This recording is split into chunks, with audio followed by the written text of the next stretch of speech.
하나님 말씀은 신약성경 누가복음 6장 20절에서 22절까지입니다. 신약성경 누가복음 6장 20절에서 22절 20절입니다. 예수께서 눈을 들어 제자들을 보시고 이르시되 너희 가난한 자는 복이 있나니 하나님의 나라가 너희 것이며 지금 줄인 자는 복이 있나니 너희가 배부름을 얻을 것이며 지금 우는 자는 복이 있나니 너희가 웃을 것이며 인자로 말미암아 사람들이 너희를 미워하며 멀리하고 욕하고 너희 이름을 악하다 하여 버릴 때에는 너희에게 복이 있도다. 이제 우리가 앞 시간에 살펴본 것처럼 주님께서는 이 땅에 오셨을 때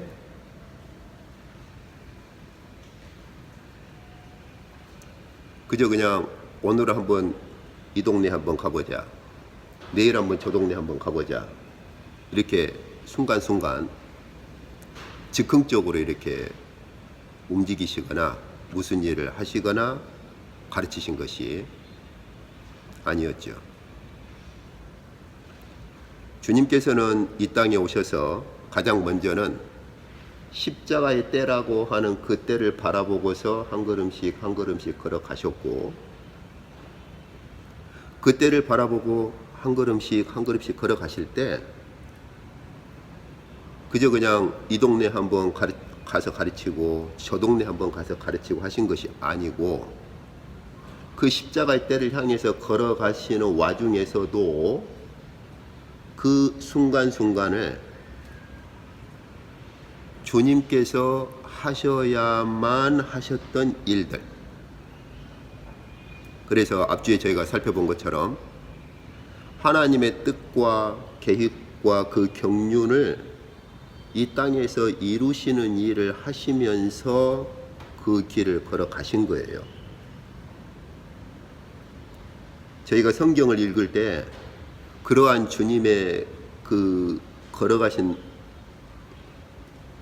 흔적이라든지 주님께서 그 길을 걸어가신 그 배경들을 알고서 성경을 읽어야 주님께서 왜 이때에는 이런 말씀을 하셨고 왜 저런 때에는 저런 말씀을 하셨는가 하는 것을 우리가 이해를 할 수가 있는 거예요.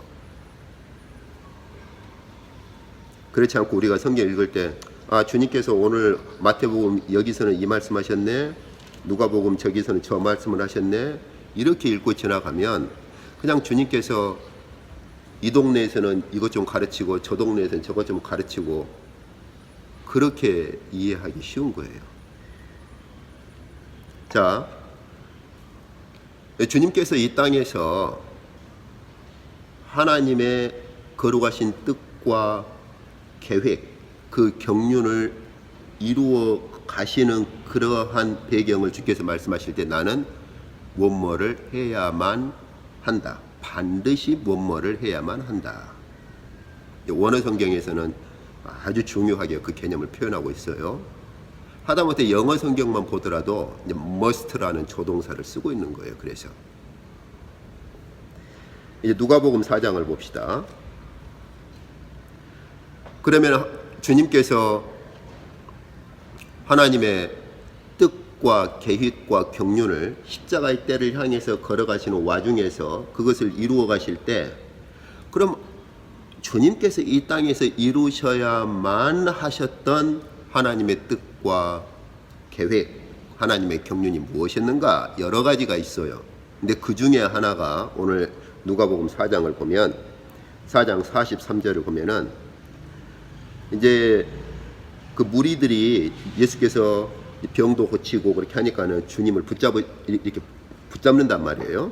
그때 주님께서 하신 말씀이 바로 앞주에도 보았지만 4장 43절을 보면 예수께서 이르시되 내가 다른 동네들에서도 하나님 나라의 복음을 반드시 전하여야만 하리니 나는 이 일을 위해서 보내심을 받았노라, 이렇게 말씀을 하신단 말이에요. 그러니까 무리들이 주님을 이렇게 붙잡을 때 주께서 나는 이 동네만이 아니라 다른 동네에 가서도 하나님의 뜻과 계획, 경륜을 반드시 이루어야만 할 것이 있는데 그게 뭐냐? 하나님 나라의 복음을 전하여야만 한다라는 것이죠. 이것 때문에 내가 바로 보냄을 받았다. 이렇게 말씀을 하신 거예요. 그래서 이러한 주님의 사역 때문에 주께서 첫 선포, 주님의 그 공생의 사역의 첫 선포가 무엇으로 이루어지느냐? 함께 우리가 마태복음 봅시다. 우리가 마태복음 4장 17절을 보면은 이제 주께서 사탄의 시험을 이제 물리치시고 나서 주님의 공생의 사역을 공적으로 시작하실 때 마태복음 4장 17절에 이때로부터 예수께서 비로소 전파하여 이르시되 회개하라 천국이 가까이 왔느니라 하시더라.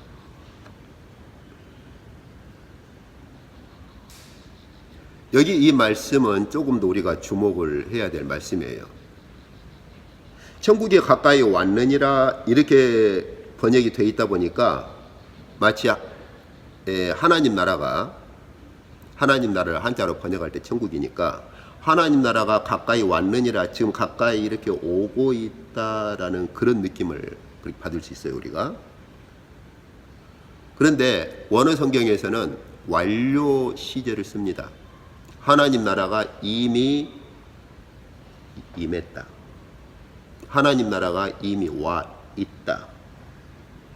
has come으로 그렇게 번역할 수 있죠. 그런데 영어 성경에서도 보면은 이와 똑같은 동사를 어떤 부분에서는 has come으로 번역을 했고 어떤 부분에서는 여기 이제 이 4장 17절 같은 경우 NIV판 같은 경우는 The kingdom of heaven is near 이렇게 번역을 했어요. 원어 성경에 똑같은 시제의 동사인데 킹 제임스판에서도 어떤 부분은 has come으로 번역을 했고 어떤 부분은 완료가 아니라 가까이 와 있다 at hand 개념으로 그렇게 번역을 했단 말이에요. 그러나 원어 성경은요 줄기차게 같습니다. 앵기캔이라고 하는데 완료 시제를 쓰고 있어요. 하나님 나라가 이미 와 있다. 주님께서 이 땅에 오심으로써 주님과 함께 하나님 나라가 이미 시작되었다라는 말이에요. 그래서 교부들 중에 한 사람은 예수 그리스도를 어떻게 표현했느냐? 하나님 나라 그 자체다. 예수 그리스도가 곧 하나님 나라 그 자체다. 이렇게 말을 했어요. 예수께서 오심으로 예수 그리스도와 함께 하나님 나라가 함께 이미 온 것이고 그래서 주님께서 너희는 이제 회개를 해야 한다. 왜 회개를 해야 하느냐? 하나님 나라가 이미 와 있기 때문이다. 이렇게 선언을 하신 거예요.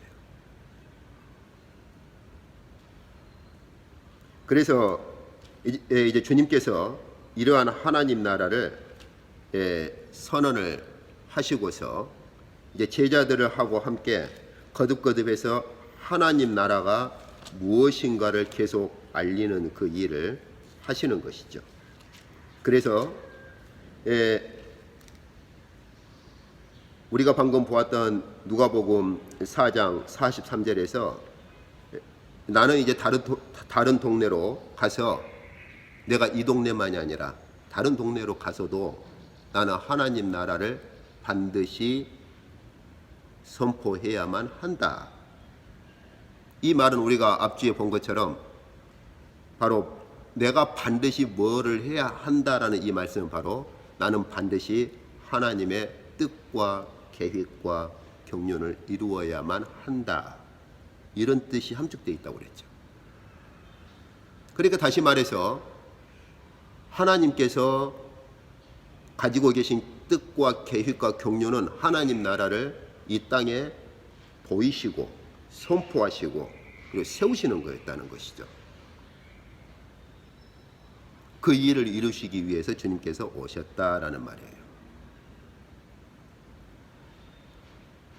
이제 그래서 이제 우리가 그 주님의 이 사역들을 이제 계속 보면은 주께서 그 일에 그렇게 전념하시는 것을 볼 수가 있죠. 우리가 누가복음 8장을 봅시다. 8장 1절을 보면은 이제 예수께서 각 성과 마을에 두루 다니시며 하나님 나라를 선포하셨고 복음을 전하실세 12제자가 함께했다. 이제 주님께서 12제자를 뽑으시고 나서 이제는 12제자를 데리고 다니시면서 역시 하나님 나라를 선포하시는 거예요. 다시 말하면 12제자들을 이제 뽑으시고 12제자들을 데리고 다니시면서 하나님 나라를 선포하신 것은 제자들에게 하나님 나라가 무엇인가를 가르치기도 하시고 그리고 제자들에게 하나님 나라가 무엇인가를 보여주기도 하시고 일종의 제자들을 가르치고 교육하는 그러한 주님의 사역이기도 하는 것이죠. 그러니까 주님께서 하나님의 뜻과 계획과 경륜을 이루실 때 그때 이제는 제자들을 함께 동행하셔서 제자들에게 주님께서 가르치시고 보여주시고 선포하시는 하나님 나라 무엇인가를 그렇게 보여주시는 겁니다. 이제 그리고 이제 그것으로 끝나는 것이 아니고 이제 주님께서 그 12제자를 이제는 보내셔요. 직접 그 파송을 하시는 거죠. 그래서 우리가 누가복음 9장을 봅시다. 이제 누가복음 9장을 보면은 예수께서 12제자를 불러 모으사 모든 귀신을 제어하며 병을 고치는 능력과 권위를 주시고 이제는 이렇게 제자들을 가르치신 후에 12제자를 부르셔서 주님께서 제자들에게 귀신을 이제 몰아내고 병을 고치는 그러한 권세를 주신 다음에 하신 말씀이 있어요. 여기 보면은 9장에서 이제 12제자를 파송하는 사건인데 주께서 그 12제자를 파송을 하실 때 이제 누가복음에는 없지만은 마태복음에서는 너희가 가서 하나님 나라가 이미 임했다고 선포해라. 다시 말하면 주께서 공생의 사역의 첫 시작에서 선언하셨던 것, 하나님 나라가 이미 임했다. 너희가 회개해라. 왜냐하면 하나님 나라가 이미 와 있다. 이 말씀을 하셨는데 이와 똑같은 동사를 마태복음에 보면은 너희가 각 동네마다 가서 하나님 나라가 이미 와 있다라고 전파하라고 그렇게 지시를 구체적으로 하셔요. 근데 이제 누가복음에서는 간략하게 여기 9장 8절을 보면은 주님께서 제자들을 파송했을 때 제자들이 각 마을에 두루다니며 곳곳에 복음을 전하며 병을 고쳤다 이렇게 되어 있는데 이것을 이 구절만 가져와서 복음이 무엇이냐 이렇게 이제 설명을 해버리면 그 배경을 무시하는 거죠. 여기서 말하는 제자들이 말하는 복음이 무엇이냐? 바로 주께서 지시하신 하나님 나라의 복음이고 더 정확히는 주께서 마태복음에 보면은 이렇게 선언하라고 하십니다. 하나님 나라가 이미 와 있다. 이것을 너희가 가서 다 전파해라. 하라는 거예요. 그러니까 여기 누가복음에서 제자들이 전파한 복음은 어떤 복음이냐? 하나님 나라의 복음이다. 그리고 실제로 주께서 복음을 말씀하실 때 하나님 나라의 복음을 가르치셨다. 하나님 나라의 복음을 선포하셨다고 이렇게 말씀을 하셔요. 복음에 대한 정의를. 그리고 주님의 공생의 이제 마지막 점에 이르러 갔을 때 예루살렘에 들어가셔서 고난과 죽음과 부활을 앞두셨을 때 그때 주님께서 마지막으로 한 번 더 70명을 모아서 마지막 파송을 합니다. 누가복음 10장 봅시다. 누가복음 10장에 보면은 그 후에 주께서 따로 70인을 세우사 친히 가시려는 각 동네와 각 지역으로 둘씩 앞서 보내시며, 그러니까 주님께서 하나님의 나라를 선포하고 세우는 그런 하나님의 뜻과 계획과 경륜을 이루시고자 하셨고, 이제 주님께서 이제 가고자 하시는 각 동네들이 있어요. 근데 이제는 주님께서 미리 70명을 불러 모으셔서 두 사람씩 짝을 지어서 미리 보냅니다. 주님 앞서서. 이것이 바로 사도의 역할이 되는 거예요, 앞으로. 자, 그러면은 70명을 불러 모으셔서 2명씩 짝을 지어서 주님께서 가고자 하는 그 동네로 미리 보내실 때 무엇을 선포하라고 하시느냐. 이제 누가복음 10장 11절 봅시다. 11절에 보시면은 너희 동네에서 우리 발에 묻은 먼지도 너희에게서 떨어버리노라. 다시 말하면 너희를 영접하지 않았을 때는 먼지까지 다 털어버리라. 그러나 하나님의 나라가 가까이 온 줄을 알라고 해라. 여기서도 하나님 나라 가까이 온 줄을 알라 이렇게 되어 있는데, 역시 여기서도 원어 성경은 아까 주님께서 공생의 사역에 처음에 선언하셨던 그 동사와 똑같은 동사를 씁니다. 앵기켄이라고 해서 하나님 나라가 이미 와 있다는 것을 너희가 알아라. 너희가 갔을 때 그들이 너희를 만약에 영접하지 않으면 먼지까지도 털어버려라. 그렇지만 너희는 한 가지는 분명히 말을 해줘라. 무엇입니까? 하나님 나라가 이미 와 있다. 이것만큼은 너희가 알아라. 이걸 선언하라는 거예요.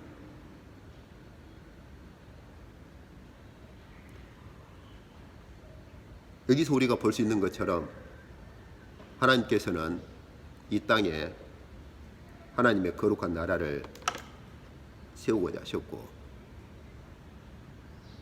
그 하나님의 나라를 세우고자 하셨을 때 예수 그리스도를 친히 보내셨고,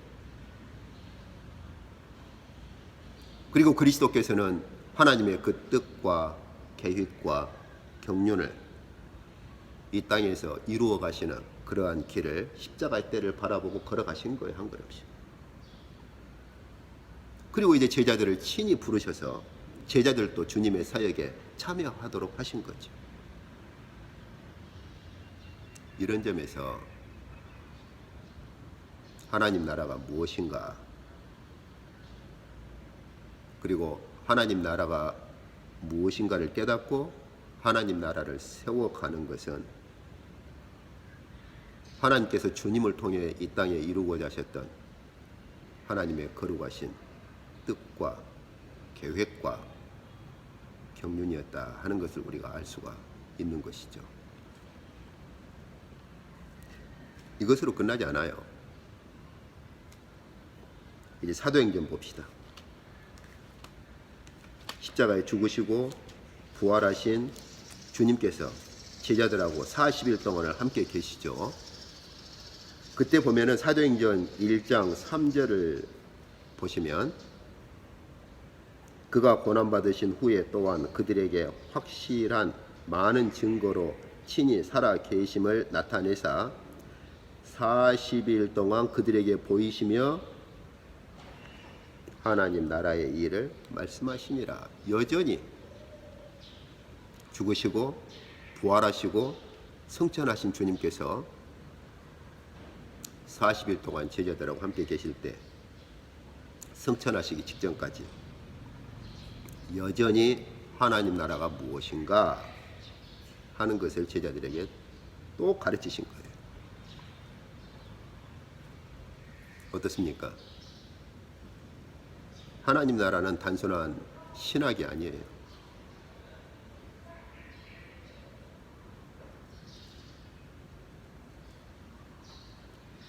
이러한 주님의 사역 때문에 그 이후에 모든 사도들은 하나님 나라가 무엇인지에 대해서 초점을 맞춥니다. 우리가 만약 주님의 제자들이라고 생각해 봅시다. 주께서 이 땅에 오셔서 첫 선포가 하나님 나라가 이미 와 있다라고 선언하셨고, 그리고 우리가 주님의 제자들로 이렇게 부름받았을 때 주께서 제자들을 함께 데리고 다니시면서 하나님 나라의 복음이 무엇이냐 하는 것을 가르치셨다고 그렇게 증거하고 있는데, 우리가 주님과 함께 다니면서 늘 그런 것들을 그렇게 보고 그리고 배웠다고 합시다. 그리고 심지어 주님께서 승천하시기 직전까지도 40일 동안 계실 때 하나님 나라가 무엇인가를 가르치셨다고 했을 때, 주님 승천하신 이후에 우리가 전하는 복음의 핵심이 뭐가 되겠어요? 당연히 하나님 나라가 되는 것이죠. 하나님 나라. 우리가 사도행전 봅시다. 사도행전 8장 12절에 봅시다. 빌립이 사마리아 지역에 가서 전파했던 것이 무엇인가? 8장 12절에 보시면 빌립이 하나님 나라와 및 예수 그리스도의 이름에 관하여 전도함을 그들이 믿고 남녀가 다 세례를 받았다. 초대교회 7 집사 중에 한 사람인 빌립까지도 사마리아 가서 전했던 복음의 핵심을 뭘로 말하느냐? 하나님 나라와 예수 그리스도의 이름이다.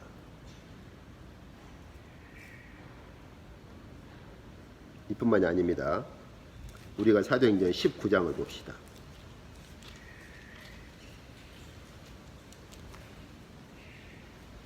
사도행전 19장을 보면 바울이 에베소 교회를 세울 때 3개월 동안 에베소 지역에 있으면서 에베소 교회를 세우고 가르쳤지요. 그때 바울이 가르친 복음이 무엇인가? 사도행전 19장 8절을 보면 바울이 회당에 들어가 석 달 동안 담대히 하나님 나라에 관하여 강론하며 권면하되. 바울이 3개월 동안 가르치고 그리고 권면했던 그 핵심이 뭐냐? 하나님 나라였다. 그리고 실제로 바울 자신이 자기 입으로 직접 그렇게 말해요. 20장을 봅시다. 사도행전 20장. 자, 사도행전 20장 우리가 25절을 봅시다. 사도행전 20장 25절. 여기 사도행전 20장 25절은 이제 바울이 마지막으로 이제 로마로 이렇게 가기 전에 마지막 고별식을 하는 장면이 바로 사도행전 20장입니다. 에베소 교회 로마로 가는 길에 에베소 교회 장로들을 에베소에 잠깐 들러서 에베소 교회 장로들을 다 불러 모아요. 그리고서 마지막 고별 인사를 합니다. 이제 마지막이라는 걸 알고 있죠.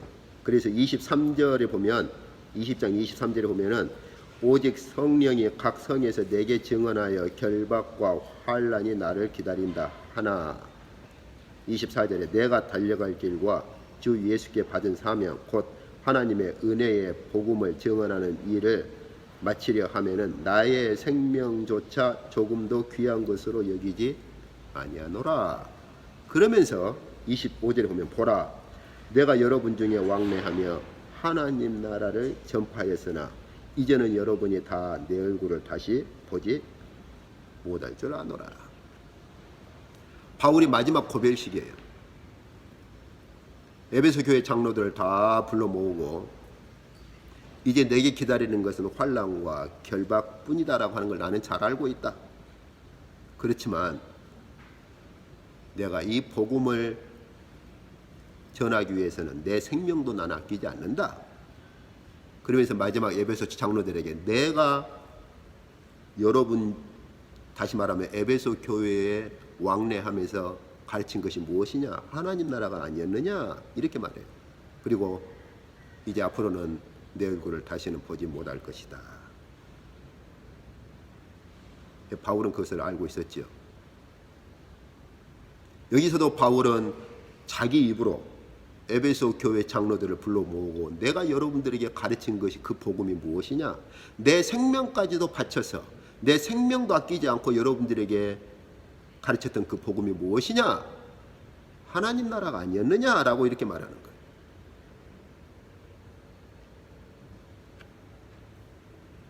우리가 이제 사도행전 28장을 보면 바울이 이제 로마에서 가택연금이 되지요. 시민권이 있으니까 그 시민권의 권한 때문에 바로 재판을 받지 않고 가택연금을 시킵니다. 그러니까 사람들이 바울의 집으로 이제 찾아와요. 그때도 보면은 가택연금된 상태에서도 마지막을 앞두고 있는 상태에서도 바울이 우리가 사도행전 28장 23절을 보면은 그들이 날짜를 정하고 그가 유숙하는 집에 많이 오니 바울이 아침부터 저녁까지 강론하여 하나님의 나라를 증언하고 바울을 찾아오는 그 많은 사람들에게 바울이 전했던 그 복음의 핵심이 무엇이냐? 하나님 나라다. 이제 그리고 마지막 사도행전 28장 마지막 절 31절에도 보면은 30절 31절에 보면은 바울이 온 이태를 자기 새 집에 머물면서 여기 머문다는 말은 가택연금된 상태를 말하는 거예요. 그래서 가택연금된 상태에서도 자기에게 오는 사람들을 다 영접하고 31절 하나님의 나라를 전파하며 주 예수 그리스도에 관한 모든 것을 담대하게 거침없이 가르치더라. 아까 바울이 에베소 교회 장로들에게 내가 복음을 전하기 위해서는 나는 내 생명도 바친다라고 했던 바울의 말처럼 이제 마지막 가택연금된 상태에서도 자기 집에 찾아오는 사람들에게 마지막까지 가르친 것이 바로 하나님 나라다. 이처럼 지금까지 살펴본 것처럼 예수께서 그리고 또한 주님의 제자들 사도들에 이르기까지 얼마나 줄기차게 하나님 나라에 대한 가르침이 끊어지지 않고 있는가. 주님의 그러한 사역을 사도들이나 제자들은 충분히 알았고 그랬기 때문에 그들도 당연히 하나님 나라에 대한 복음에 자기 생을 내걸었던 것이지요. 그래서 우리가 주께서 이 땅에서 친히 하나님 나라의 복음이 무엇이냐 그걸 구체적으로 말씀하신 것이 자세하게 말씀하신 것이 우리가 사복음서에 보면 두 가지가 나오는데 하나가 바로 우리가 앞주에 살펴보았던 것처럼 산상보훈이고 또 하나가 바로 씨 뿌리는 비유. 씨 뿌리는 비유로만 한정된 것이 아니라 마태복음 13장에 모아진 하나님 나라의 비유들입니다. 자, 그러면 우리가 마태복음 5장으로 이제 가봅시다. 우리가 마태복음 5장에서 그럼 주님께서 마태복음 5장의 산상보훈에서 말씀하고자 하셨던 하나님 나라가 무엇인가를 구체적으로 우리가 볼 때 마태복음 5장에 있는 산상보훈은 크게 두 부분으로 이루어져 있어요.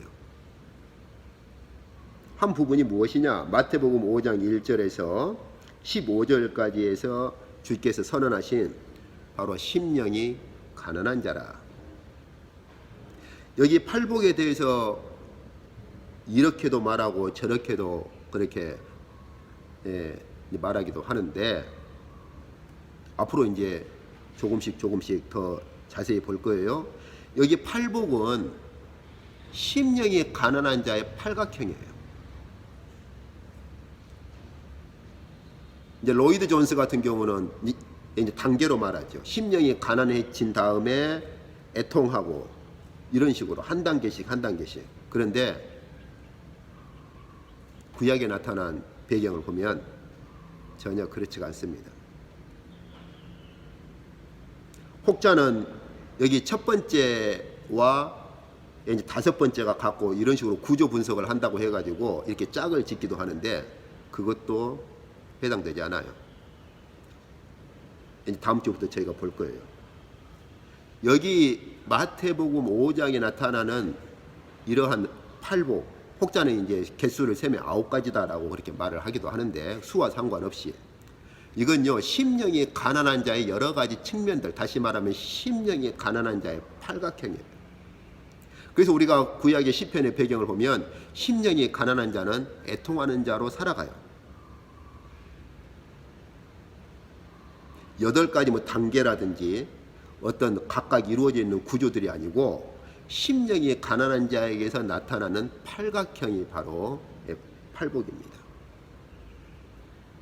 자, 그리고 나서 주께서 이제 마태복음 5장 17절에서 마지막 7장 여기 27절까지 해서 2가지를 말씀하세요.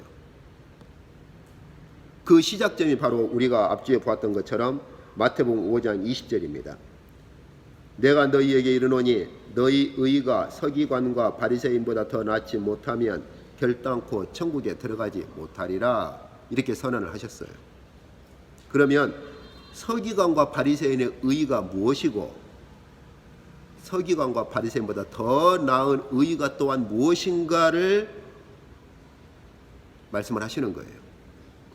그래서 5장 21절에서 5장 48절까지에서는 서기관들의 의가 무엇인가를 말씀하시고, 그리고 그 서기관들의 의보다 더 나은 의가 무엇인가를 구체적으로 적용하시고 말씀하시는 것이 5장 21절에서 5장 48절까지입니다. 그리고 6장 1절에서 이제 7장 12절까지 바리새인들의 의가 무엇이고 바리새인들의 의보다 더 나은 의가 무엇인가를 말씀하시는 것이 6장 1절에서 7장 12절입니다. 그리고 나서 마지막 결론으로 서기관과 바리새인보다 더 낫지 못하면 천국에 들어가지 못할 것이다 라고 하는 것을 다시 반복하는 것이 7장 15절에서 7장 27절이에요. 거짓 선지자들을 삼가라, 이렇게 시작하면서 결국 그 거짓 선지자들은 아무리 우리가 주님의 이름으로 선지자 노릇도 하고 우리가 주님의 이름으로 귀신도 쫓아내고 우리가 주님의 이름으로 많은 권능을 행치 않았습니까? 근데 주께서 하신 말씀은 열매로 그들을 알아라고 말씀을 하셨을 뿐만 아니라 주님의 말씀 무엇입니까? 내가 너희를 도무지 알지 못한다. 불법을 행하는 자들아, 내게로부터 가거라. 심판의 장소로 쫓겨나는 거예요. 하나님 나라에서 쫓겨나는 거예요. 왜요? 주께서 그렇게 말씀하시죠. 내 이 말을 듣고 내 아버지의 뜻대로 행하지 않는 자는 이런 사람들처럼 모래 위에 집을 세운 자와 같아서 결국은 다 무너져 버릴 것이다.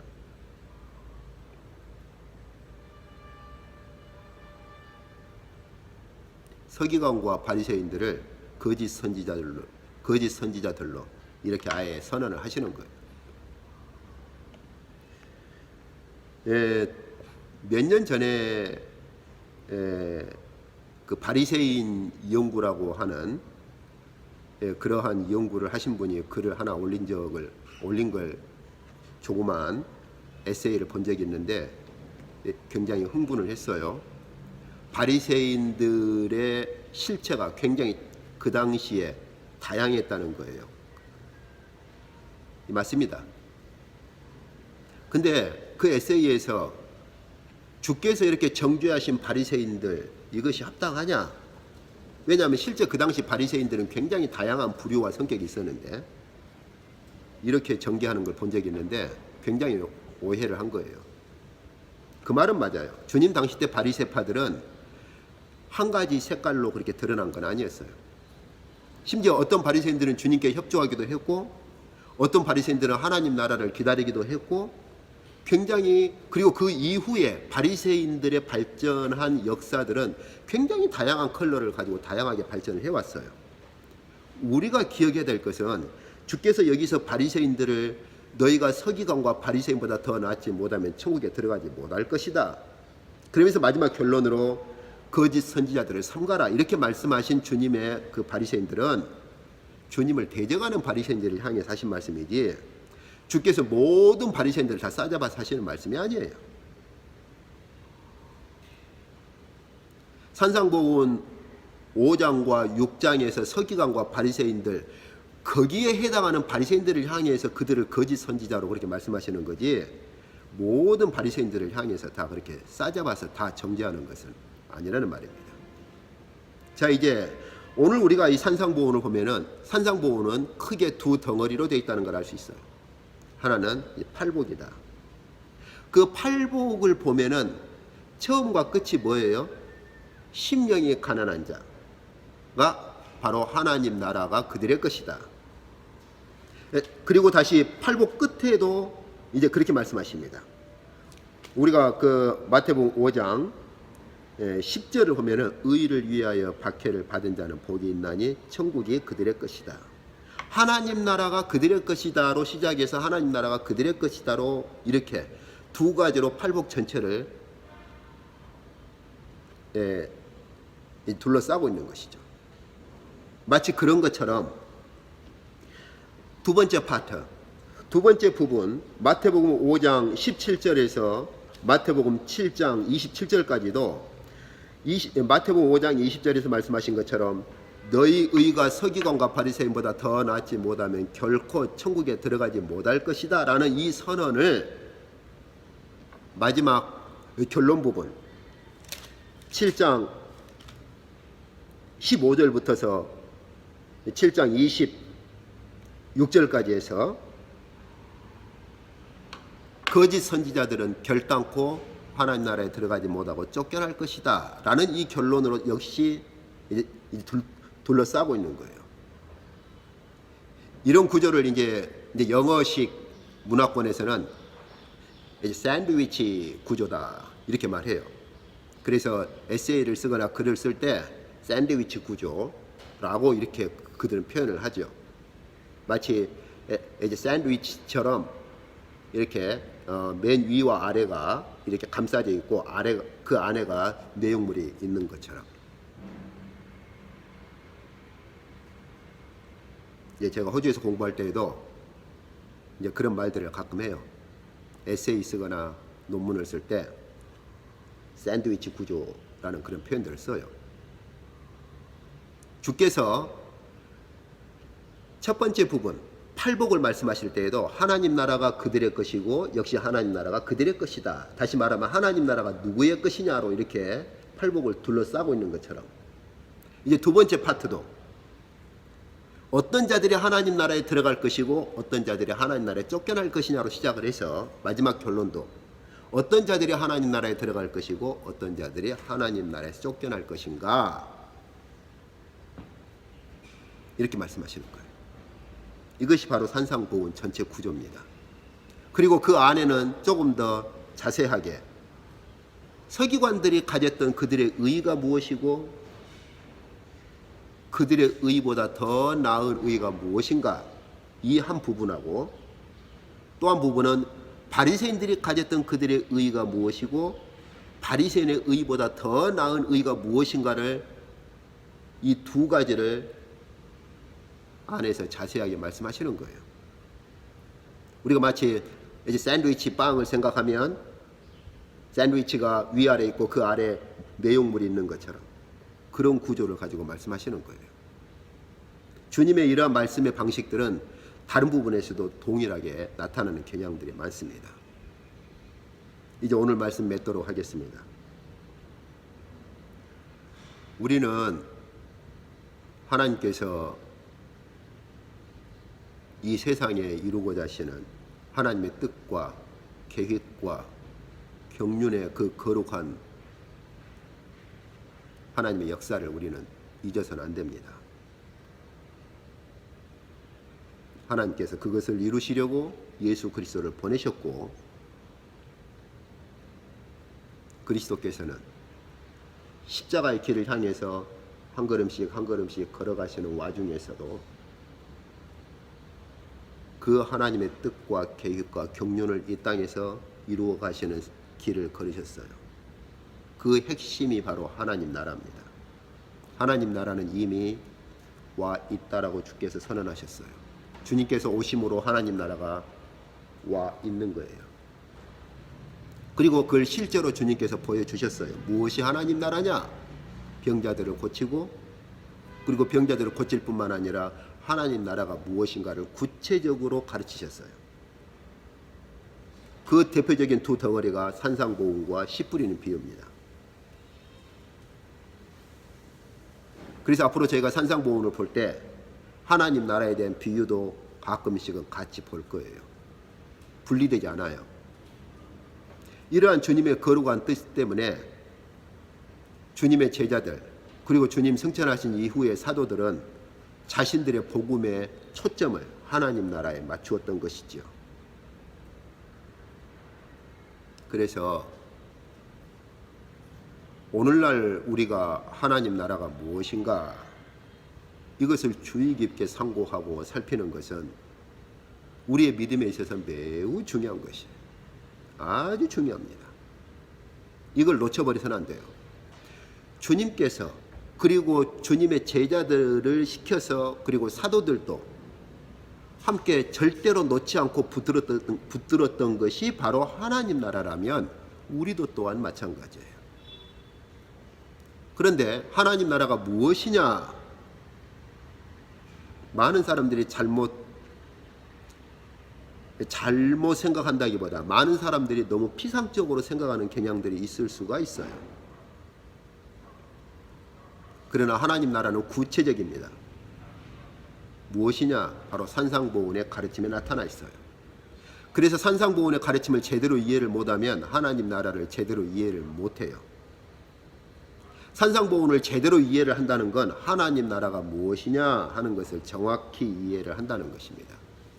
그리고 산상보훈에 나타나 하나님 나라가 무엇이냐를 정확히 이해를 하고 그 말씀대로 살아간다라고 하는 것은 하나님 나라에 들어가느냐 쫓겨나느냐를 결정할 수 있는 매우 중요한 것이에요.